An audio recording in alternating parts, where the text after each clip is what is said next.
আরামবাগ সাংগঠনিক জেলা তৃণমূল কংগ্রেসের সভাপতি তথা তারকেশ্বরের বিধায়ক রামেন্দু সিংহ রায়ের জন্মদিন উপলক্ষে মন্দিরে পুজো দিলেন তার অনুগামীরা।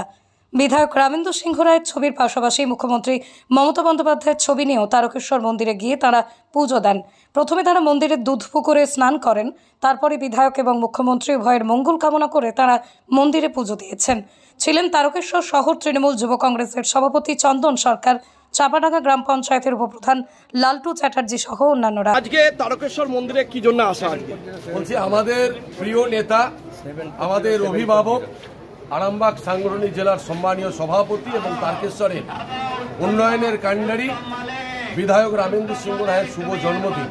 সেই শুভ জন্মদিন উপলক্ষে আমাদের এখানকার প্রিয় নেতার যুব সভাপতি চন্দন সরকারের নেতৃত্বে আমরা বাবা তারকনাথের কাছে পুজো দিলাম, যাতে উনি সুস্থ থাকেন, ভালো থাকেন এবং এইভাবেই যেন সারা বছর মানুষের পাশে থাকে।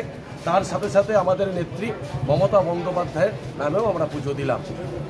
এটা কি একদিকে যেমন জন্মদিন, অন্যদিকে একটা জয়ের যে উচ্ছ্বাস, দুটো কি একসঙ্গেই? দেখুন, জয় তো আজকে এই আরামবাগ লোকসভার যে জয়, এটা অনেকেই ভাবতে পারেনি জয় আসবে, কিন্তু একমাত্র যে নেতা রামেন্দু সিংহ রায়ের হাত ধরে আজকে আরামবাগ লোকসভায় জয় নিশ্চিত হয়েছে। তার আনন্দ, তার সাথে সাথে আমাদের প্রিয় নেতা আরো দক্ষ সংগঠক হোক, আরো আগামী দিনে এগিয়ে চলুক, এটাই বাবা তারকনাথের কাছে আমরা প্রার্থনা করলাম। জয় বাংলা, জয় বাংলা।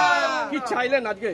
আমরা চাইলাম বাবা সকলকে যেন ভালো রাখে, বাংলায় যেন শান্তি থাকে এবং আমাদের প্রিয় নেতা যেন খুব ভালো থাকে, সুস্থ থাকে, এটাই বাবার কাছে প্রার্থনা করব। তারকেশ্বরের সর্বপ্রথম মডিউলার ওটি যুক্ত hospital Tarakeswar Apollo multi speciality hospital. যোগাযোগ নাম্বার 03212276400 অথবা 9474147604।